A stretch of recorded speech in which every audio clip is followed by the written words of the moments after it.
Welcome. Good morning, all DMLT students.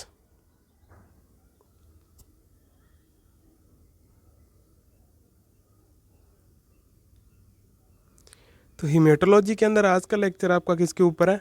Blood components के ऊपर, यानी ब्लड बैंक के अंदर जो अपन ब्लड के अलग अलग कंपोनेंट्स स्टोर करते हैं उनके ऊपर है।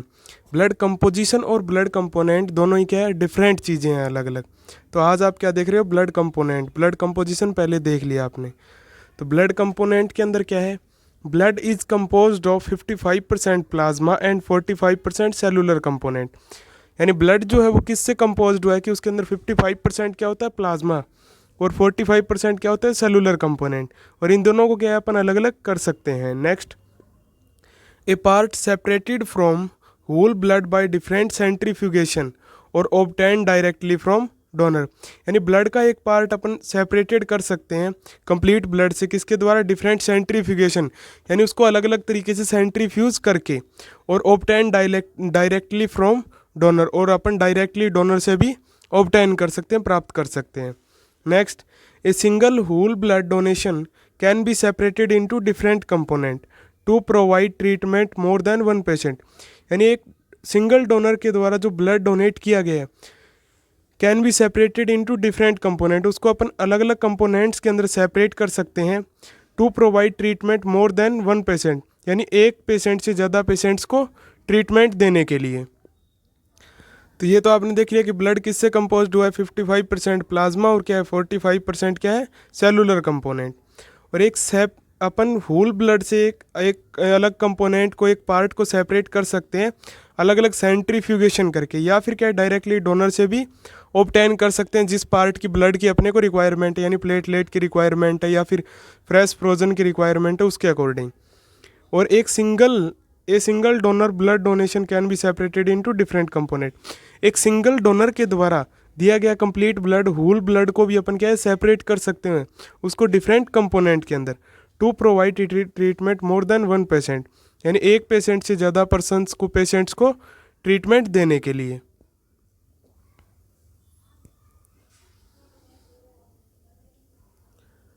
नेक्स्ट देखिए ब्लड कंपोनेंट क्या क्या है। तो सबसे पहला कंपोनेंट क्या है, एक डोनर से आपने क्या लिया, होल ब्लड यानी कंप्लीट ब्लड लिया।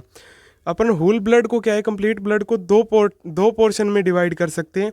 एक तो पीसीवी के अंदर आरबीसी सेल, यानी किसी को रेड ब्लड सेल की रिक्वायरमेंट हो एनीमिया की कंडीशन में, तो पीसीवी निकाल सकते हैं होल ब्लड से, और क्या निकाल सकते हैं, पीआरपी निकाल सकते हैं। यानी होल ब्लड से दो कंपोनेंट बनते हैं, एक तो पीसीवी, एक पीआरपी। पीसीवी यानी RBC cell, red blood cell, और फिर क्या है, पीआरपी यानी प्लाज्मा रिच प्लेटलेट।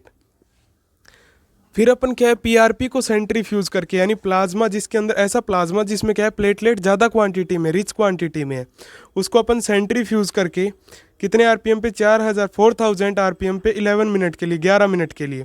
फिर इसको सेपरेट कर सकते हैं दो कंपोनेंट्स के अंदर, यानी प्लेटलेट्स के अंदर, और क्या है, पीपीपी के अंदर, यानी ट्रिपल पी के अंदर, यानी प्लाज्मा पुअर प्लेटलेट, यानी जिस प्लाज्मा में प्लेटलेट क्या है, बहुत ही कम है। फिर क्या है, अपन पी को अगर अपन क्या कर दें, सेंट्रीफ्यूज करें, फ्रोजन कर दें, यानी फ्रीज के अंदर रेफ्रिजरेट कर दें, तो उससे क्या मिल जाएगा अपने को, फ्रेश फ्रोजन प्लाज्मा मिल जाएगा। ठीक है, जो किसके लिए रिक्वायरमेंट में काम में आएगा, क्लोटिंग फैक्टर की रिक्वायरमेंट में। और एफएफपी को फिर अपन किस में डिवाइड कर सकते हैं अगर आगे करना चाहें तो, क्रायोसेंट्रीफ्यूज के अंदर। तो ये सारे क्या हैं, आपके ब्लड कंपोनेंट है जो होल ब्लड से अपन अलग कर सकते हैं। यानी होल ब्लड को आपने 2100 आरपीएम के ऊपर, यानी 2100 आरपीएम पे अगर 8 मिनट के लिए क्या किया, सेंट्रीफ्यूज किया, यानी लो स्पिन के अंदर धीरे घुमाया उसको, तो क्या कंपोनेंट, दो कंपोनेंट प्राप्त होंगे आपको, एक तो पीसीवी, एक पीआरपी। पीसीवी में क्या होता है, पैक सेल वॉल्यूम, यानी जो नीचे सेडिमेंट बचता है वो क्या होती है, आरबीसी सेल, जिसको 5 से 7 दिन के लिए आप स्टोर कर सकते हो एनीमिया की कंडीशन में। Next, PRP plasma rich platelet, जो क्या है, सेंट्रीफ्यूज। फिर क्या है, पीआरपी को अपन सेंट्रीफ्यूज कर सकते हैं कितने आरपीएम पे, 4000 आरपीएम पे, यानी 4000 आरपीएम के ऊपर, कितने मिनट के लिए, 11 मिनट के लिए। 11 मिनट के लिए अगर उसको सेंट्रीफ्यूज करोगे पीआरपी को, सेकंड कंपोनेंट को, तो उससे भी आपको दो कंपोनेंट प्राप्त होंगे, एक तो प्लेटलेट, दूसरा कंपोनेंट क्या प्राप्त होगा आपको, पीपीपी। प्लेटलेट्स को अगर डेंगू की कोई कंडीशन है, यानी प्लेटलेट डिस्ट्रॉय हो गए हैं किसी पर्सन के, तो उसको क्या है, ट्रांसफ्यूज कर दोगे प्लेटलेट। और पीपीपी क्या है, प्लाज्मा रिच पुअर प्लेटलेट, यानी plasma poor platelet, triple P. फिर उससे क्या है, आप क्या प्राप्त कर सकते हो, FFP यानी फ्रेश फ्रोजन प्लाज्मा, जो कब ट्रांसफ्यूज किया जाता है, क्लोटिंग फैक्टर की डेफिशिएंसी में किसी पर्सन की। और FFP से आप क्या निकाल सकते हो, क्रायो सेंट्रीफ्यूज निकाल सकते हो। इस तरीके से ये आपके क्या है, सारे अलग अलग क्या है ब्लड के कंपोनेंट है, और होल ब्लड से इनको क्या है अपन डिटेक्ट कर सकते हैं, ऑब्टेन कर सकते हैं, यानी होल ब्लड से ये सारे ऑब्टेन किए जा सकते हैं, प्राप्त किए जा सकते हैं।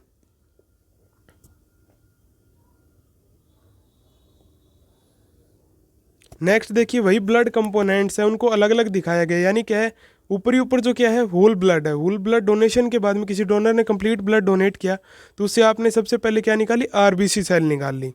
ठीक है, जो किस चीज़ के अंदर काम में आएगी, to increase the amount of red blood cell after trauma और सर्जरी और टू ट्रीट सीवियर एनीमिया, यानी किसी पर्सन के अंदर चोट लगने पे या फिर कोई सर्जरी की कंडीशन में या एनीमिया की कंडीशन में क्या है, जिसको ट्रांसफ्यूज किया जा सकता है, जिसको 42 डेज के लिए क्या है रेफ्रिजरेट करने पर सेंट्रीफ्यूज यानी स्टोर किया जा सकता है।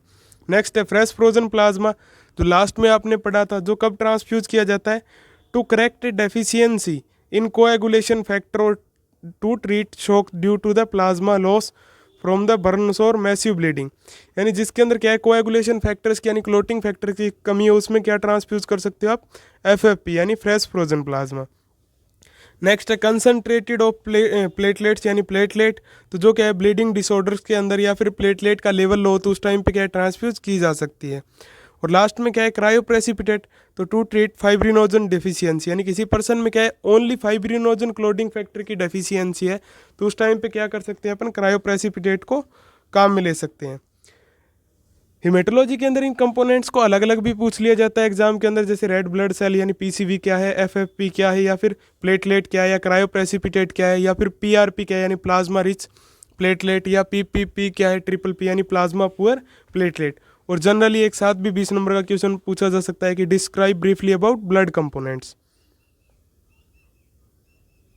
तो ये क्या है आपके सारे ब्लड कंपोनेंट्स है जिनको अलग अलग कंडीशन में ब्लड बैंक के अंदर ट्रांसफ्यूज किया जा सकता है, और इनको होल ब्लड से ही क्या अपन सेपरेट कर सकते हैं, और अलग अलग डोनर से इनको अलग अलग कंडीशन में ऑब्टेन भी कर सकते हैं यानी ऑटोमेटेड मेथड से। नेक्स्ट क्या है आपका सबसे पहला ब्लड कंपोनेंट यानी whole blood, complete blood.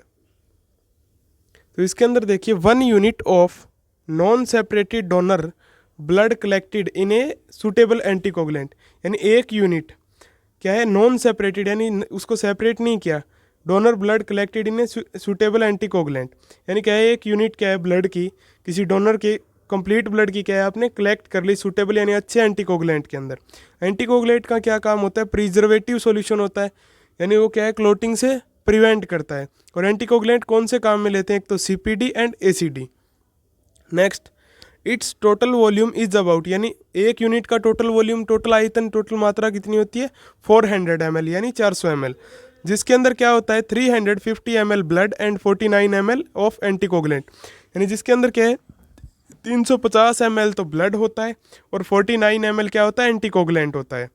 Next whole blood is stored at 2 to 6 degree Celsius temperature, यानी कंप्लीट ब्लड को अपन कितने डिग्री टेम्परेचर पे स्टोर कर सकते हैं, 2 से 6 डिग्री सेल्सियस टेम्परेचर के ऊपर। नेक्स्ट है लाइफ स्पान यानी जीवन काल, तो when the blood are collected in CPD anticoagulant then its life 35 to 42 days, यानी जब आप CPD एंटीकोगुलेंट के साथ क्या है होल ब्लड को स्टोर करोगे फ्रीज के अंदर 2 से 6 डिग्री के टेम्परेचर पे, तो उसको 35 से 42 दिन तक आप स्टोर कर सकते हो, जिसको क्या बोलते हैं अपन जनरली 6 वीक्स तक रख सकते हैं।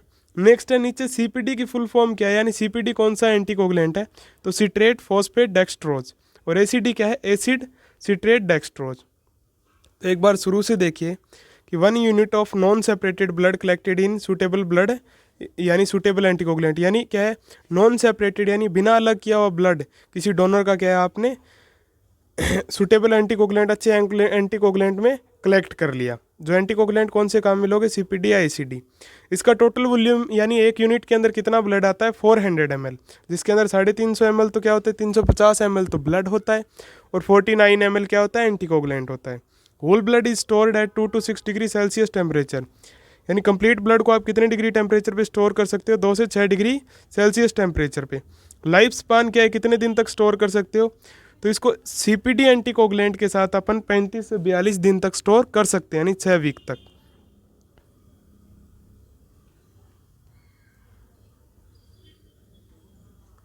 Next, indication of blood transfusion और क्लिनिकल कंडीशन, यानी इसको ट्रांसफ्यूज कब किया जा सकता है, कौन सी कंडीशंस के अंदर। तो एक्यूट ब्लड लॉस के अंदर कंप्लीट ब्लड को ट्रांसफ्यूज किया जा सकता है, यानी कोई एक्सीडेंटल कंडीशन में या कोई सर्जरी की कंडीशन में। नेक्स्ट, एक्सचेंज ट्रांसफ्यूजन रिएक्शंस के अंदर क्या है, ब्लड को ट्रांसफ्यूज किया जा सकता है, कंप्लीट ब्लड को। नेक्स्ट है टाइप्स ऑफ ब्लड कंपोनेंट, यानी होल ब्लड के कंपोनेंट कौन से हैं। तो जैसे एक तो पीसीवी हो गया, यानी पैक्ड सेल वॉल्यूम, यानी नीचे जो सेल पैक हो जाती है सेडिमेंट के अंदर, तो वो सेल कौन सी पैक होती है, RCB RBC red blood cell. Next है पीआरपी यानी प्लाज्मा रिच प्लेटलेट, जिसमें क्या है प्लेटलेट ज़्यादा हो प्लाज्मा के अंदर। नेक्स्ट है प्लेटलेट यानी पीआरपी से प्लाज्मा प्लेटलेट को अलग कर लिया आपने। फिर क्या है पीपीपी यानी क्या है प्लाज्मा पुअर प्लेटलेट। एफएफपी यानी फ्रेश फ्रोजन प्लाज्मा। और क्रायोप्रेसिपिटेट या सेंट्रीफ्यूज। ये सारे क्या है नीचे टाइप्स ऑफ ब्लड कंपोनेंट, यानी ब्लड कंपोनेंट के अलग अलग टाइप हैं। सबसे पहले क्या है पीसीपी यानी पैक्ड सेल वॉल्यूम। दूसरा है पीआरपी यानी प्लाज्मा रिच प्लेटलेट, यानी रिच का मतलब होता है ज़्यादा, यानी ऐसा प्लाज्मा जिसमें प्लेटलेट क्या है ज़्यादा है। नेक्स्ट है प्लेटलेट। फिर क्या है पीपी यानी क्या है प्लाज्मा पुअर प्लेटलेट, यानी ऐसा प्लाज्मा जिसके अंदर प्लेटलेट क्या है बहुत कम है। नेक्स्ट है एफएफपी यानी फ्रेश फ्रोजन प्लाज्मा, यानी ऐसा प्लाज्मा जिसको क्या है आपने फ्रोजन कर दिया, यानी रेफ्रिजरेट कर दिया। नेक्स्ट है क्रायो प्रेसिपिटेट या सेंट्रीफ्यूज। तो ये सारे क्या हैं ब्लड कंपोनेंट्स हैं अलग अलग, जिनको आगे अपन डिस्कस करेंगे। और होल ब्लड को आप कब ट्रांसफ्यूज कर सकते हैं, यानी एक्यूट ब्लड लॉस के टाइम पे ट्रांसफ्यूज करते हैं। और क्या है या फिर एक्सचेंज ट्रांसफ्यूजन रिएक्शंस के अंदर ट्रांसफ्यूज किया जा सकता है, यानी कोई ऑटो इम्यून डिसऑर्डर हो गया उसको प्रिवेंट करने के लिए भी ट्रांसफ्यूज किया जा सकता है।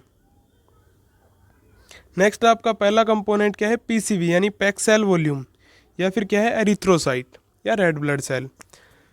तो देखिए if the volume of plasma is reduced from the whole blood is remaining fluid is collection in the PCV, यानी जो वॉल्यूम ऑफ प्लाज्मा यानी अगर प्लाज्मा का वॉल्यूम इज रिड्यूस यानी कम कर दिया जाए फ्रॉम द होल ब्लड यानी कंप्लीट ब्लड से, जो remaining fluid is collection in the PCV, यानी जो बचा हुआ फ्लूइड है उसको क्या बोलते हैं अपन पीसीवी बोलते हैं, उसको कलेक्शन जो है उसको क्या बोलते हैं पीसीवी बोलते हैं, packed cell volume.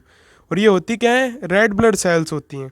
Next procedure, whole blood is allowed to sediment at 2 to 6 degree Celsius temperature in a refrigerator और centrifugation machine the whole blood on 2100 RPM for 8 minute. यानी क्या है whole blood is allowed to sediment, यानी complete blood को आपने sediment यानी जमने के लिए तलछट के लिए छोड़ दिया कितने डिग्री टेम्परेचर पे, एट 2 to 6 डिग्री सेल्सियस 2 से 6 डिग्री सेल्सियस टेम्परेचर पे इन ए रेफ्रिजरेटर, यानी एक फ्रीज के अंदर रेफ्रिजरेटर के अंदर। और सेंट्रीफ्यूगेशन मशीन, फिर उसका सेंट्रीफ्यूगेशन किया कितने, उसको सेंट्रीफ्यूज किया कितने होल ब्लड को कंप्लीट ब्लड को कितने आरपीएम पे 2000 यानी 2100 आरपीएम के ऊपर कितने मिनट के लिए 8 मिनट के लिए। ये क्या है लो स्पिन है। तो लो स्पिन पे आपने क्या है होल ब्लड को सेंट्रीफ्यूज किया। फिर क्या किया आपने after centrifugation red cell are obtain as sediment and plasma obtain supernatant, यानी आफ्टर सेंट्रीफ्यूगेशन कंप्लीट होने के बाद रेड सेल्स आपको आरबीसी कहाँ पे ऑब्टेन होगी प्राप्त होगी, तो सेडिमेंट यानी तलछट के रूप में यानी बॉटम के अंदर ब्लड बैग में। और प्लाज्मा कहाँ पे मिलेगा आपको, प्लाज्मा ऑब्टेन सुपरनेटेंट यानी प्लाज्मा ऊपर की तरफ मिलेगा। तो पीसीवी क्या है कि अगर आप क्या है if the volume of plasma is reduced from the whole blood, यानी कंप्लीट ब्लड के अंदर से आप प्लाज्मा का जो वॉल्यूम है 55% वो क्या कर दो रिड्यूस कर दो, कम कर दो, हटा दो, तो जो बचा हुआ पार्ट है वो क्या है पोर्शन है पीसीवी है। पीसीवी की फुल फॉर्म है पैक्ड सेल वॉल्यूम। प्रोसीजर क्या है इसको अलग करने का कि सबसे पहले तो क्या है whole blood is allowed to sediment at 2 to 6 degree Celsius, नहीं सबसे पहले तो आप सेडिमेंटेशन के लिए कंप्लीट ब्लड को क्या है रख दोगे 2 से 6 डिग्री टेम्परेचर के ऊपर एक रेफ्रिजरेटर के अंदर और सेंट्रीफ्यूज मशीन, और उसके बाद क्या है सेंट्रीफ्यूज मशीन को कितने आरपीएम पे सेंट्रीफ्यूज करो, centrifuge machine the whole blood on 2100 RPM for 8 minute. और फिर क्या आप सेंट्रीफ्यूगेशन करोगे होल ब्लड का 2100 आरपीएम के ऊपर 8 मिनट के लिए, जो क्या है लो स्पिन है। और आफ्टर सेंट्रीफ्यूगेशन यानी सेंट्रीफ्यूगेशन कंप्लीट हो जाएगा तो red cell are obtain as sediment, यानी जो रेड सेल्स है रेड ब्लड सेल वो आपको कहाँ पे मिलेगी बॉटम के अंदर तलछट के रूप में। एंड प्लाज्मा ऑब्टेन सुपरनेटेंट, और जो प्लाज्मा है वो कहाँ पे मिलेगा आपको सुपरनेटेंट के रूप में यानी ऊपर की तरफ। Next supernatant is transferred into satellite bag from primary bag using plasma exposure. Seal the tube and cut the both bags. यानी सुपरनेटेंट को आप किसके अंदर ट्रांसफ्यूज कर लोगे? सैटेलाइट बैग के अंदर। यानी सुपरनेटेंट को फर्स्ट बैग के साथ अटैच करके उसके अंदर से आप क्या ट्रांसपोर्ट कर लोगे? सैटेलाइट बैग के अंदर प्लाज्मा। प्राइमरी बैग एक्सपोजर क्या यूज़ करोगे इसको ट्रांसफ्यूज करने के अंदर? प्लाज्मा एक्सपोजर को यूज़ करोगे। Seal the tube and cut off both bag, यानी ट्यूब को सील कर दोगे और दोनों बैग के बीच का जो कनेक्शन है, जो ट्यूब थी दोनों को अटैच कर रही थी, उसको कट कर दोगे। नेक्स्ट नोट क्या है? एसएजीएम क्या है? सेलाइन एडेनिन ग्लूकोज मैनिटोल है, जो क्या है सैटेलाइट बैग में प्रेजेंट होता है। It's preservative solution for and increase life of haemoglobin. और ये क्या है? प्रिजर्वेटिव सॉल्यूशन होता है। और ये हीमोग्लोबिन का क्या है? सॉरी, ये किस में अपन एसएजीएम को किस में काम में ले सकते हैं? होल ब्लड को कलेक्ट करने में काम में ले सकते हैं। और ये क्या है कि सेलाइन एडेनिन ग्लूकोज मैनिटोल है, ये प्रिजर्वेटिव यानी उसको सुरक्षित रखने का सॉल्यूशन है। और ये हीमोग्लोबिन के अंदर काम में आता है, हीमोग्लोबिन की लाइफ को इंक्रीज कर देता है। नेक्स्ट है सेकंड कंपोनेंट, थर्ड कंपोनेंट यानी पीआरपी। पहला कंपोनेंट था होल ब्लड, सेकंड था आरबीसी यानी पीसीवी, और थर्ड क्या है? पीआरपी यानी प्लाज्मा रिच प्लेटलेट। तो it's obtain from whole blood after centrifugation at 2100 RPM for 8 minute. यानी ये कहाँ से प्राप्त हुआ? आपको कंप्लीट ब्लड से प्राप्त हुआ, उसको सेंट्रीफ्यूज करके 2100 आरपीएम के ऊपर 8 मिनट के लिए।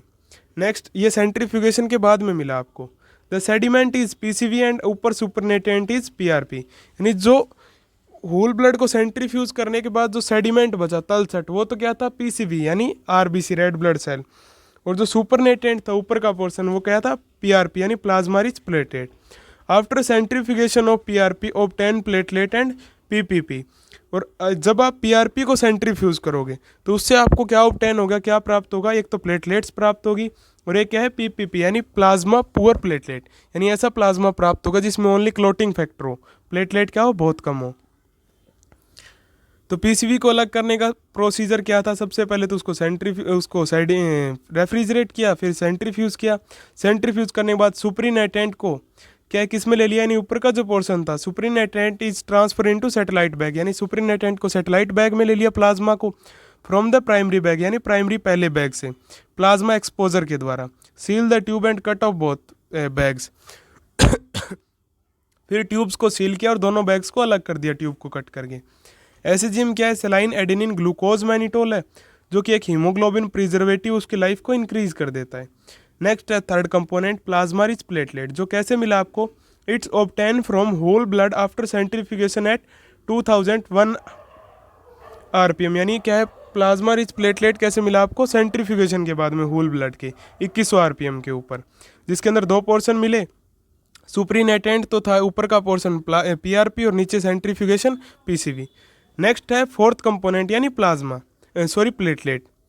Platelet concentrated can be obtain from single donor unit और बाय होल ब्लड डोनर यानी RDP, random donor platelet.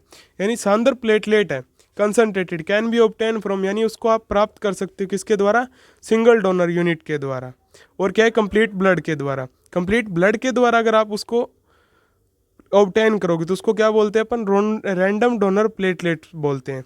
It's obtain by manual method.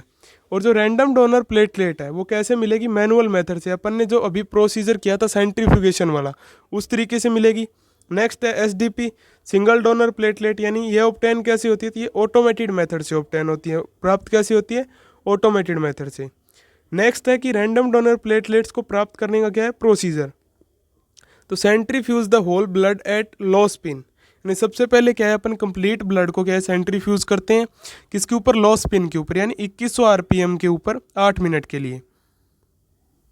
शुरू से देखिए कि कंसनट्रेटेड प्लेटलेट को अपन क्या है? दो तरीके से प्राप्त कर सकते हैं, यानी सिंगल डोनर यूनिट से, यानी एक डोनर से सीधा प्लेटलेट ही प्राप्त कर सकते हैं आप, और या फिर होल ब्लड यानी पूरे ब्लड से भी आप क्या प्लेटलेट्स को अलग कर सकते हैं। अगर होल ब्लड से प्लेटलेट को अलग करोगे तो उसको क्या बोलते हैं अपन?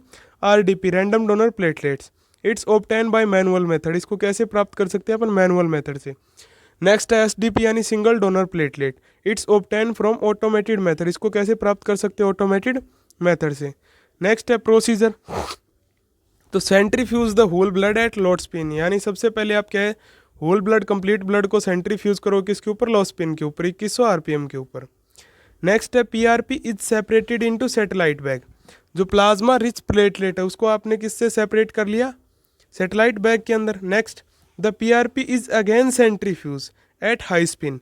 फिर क्या है, आपने पीआरपी यानी प्लाज्मा रिच प्लेटलेट को वापस सेंट्रीफ्यूज किया किसके ऊपर, हाई स्पिन के ऊपर, यानी 4000 आरपीएम फॉर 11 मिनट, यानी 4000 आरपीएम के ऊपर 11 मिनट के लिए। ये क्या है, हाई स्पिन है, क्योंकि 4000 राउंड पर मिनट 2100 राउंड पर मिनट से ज़्यादा है। नेक्स्ट आफ्टर सेंट्रीफ्यूगेशन, यानी सेंट्रीफ्यूगेशन के बाद में पीपीपी यानी plasma poor platelet plus platelets are obtain, यानी दो चीज़ें प्राप्त होंगी आपको।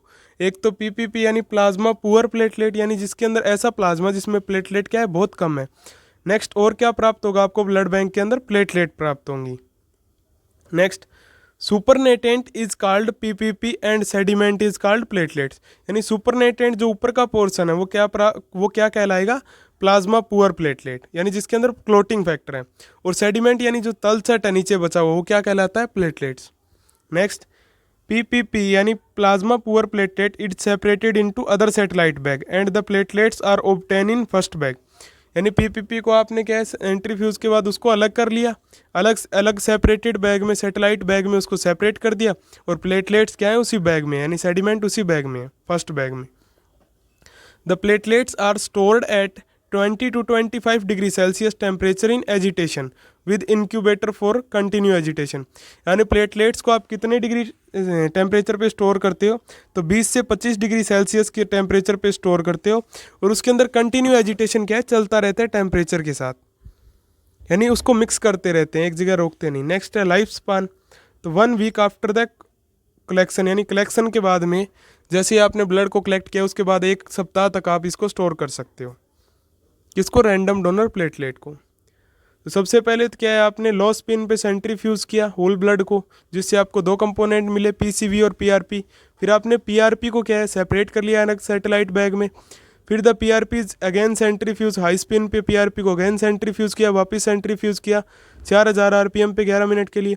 सेंट्रीफ्यूगेशन के बाद आफ्टर सेंट्रीफ्यूगेशन 2 कंपोनेंट मिले, PPP plus platelet are obtain. जो सुपरिनेटेंट था वो पीपीपी था, एंड जो सेडिमेंट इज कॉल्ड, जो सेडिमेंट बॉटम के अंदर था वो क्या था, ब्लड बैंक के अंदर प्लेटलेट था। PPP is separated into the other satellite bag, यानी पीपीपी को आपने प्लाज्मा पुअर प्लेटलेट को अदर बैग में, अलग बैग में, सैटेलाइट बैग में क्या है, अलग कर लिया उसको, और प्लेटलेट्स को क्या है, फर्स्ट बैग में ही रखा। और अपन प्लेटलेट्स को ब्लड बैंक के अंदर 20 से 25 डिग्री सेल्सियस टेम्परेचर के ऊपर एजिटेशन यानी मिक्स करते हुए क्या है, 1 सप्ताह तक सेंट्रीफ्यूज कर सकते हैं कलेक्शन के बाद, 1 सप्ताह तक स्टोर कर सकते हैं कलेक्शन के बाद।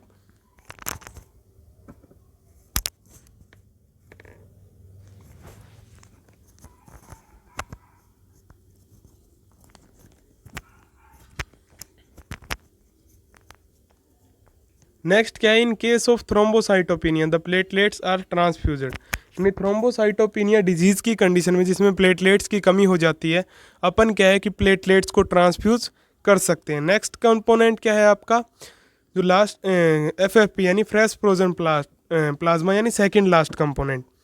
It the platelet poor plasma quickly frozen at 22 - 80 degree Celsius temperature is called FFP, यानी ये क्या है, वो प्लाज्मा पुअर प्लेटलेट है जिनको क्विकली फ्रोजन यानी क्या है, आपने ठंडा कर दिया, फ्रीज कर दिया, कितने डिग्री टेम्परेचर पे, -22 - 80 डिग्री सेल्सियस टेम्परेचर के ऊपर।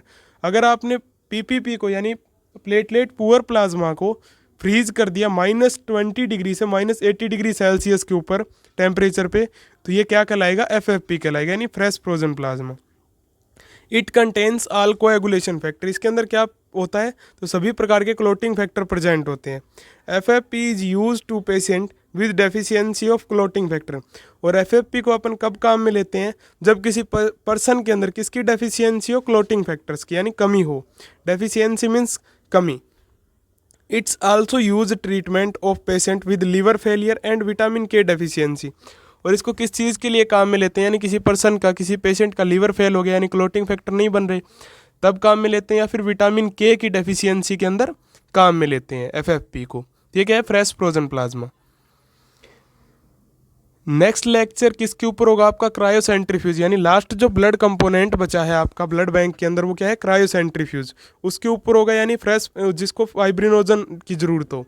एंड ऑटोमेशन, और नेक्स्ट टॉपिक क्या होगा नेक्स्ट लेक्चर में? नया ऑटोमेशन। Thanks to all.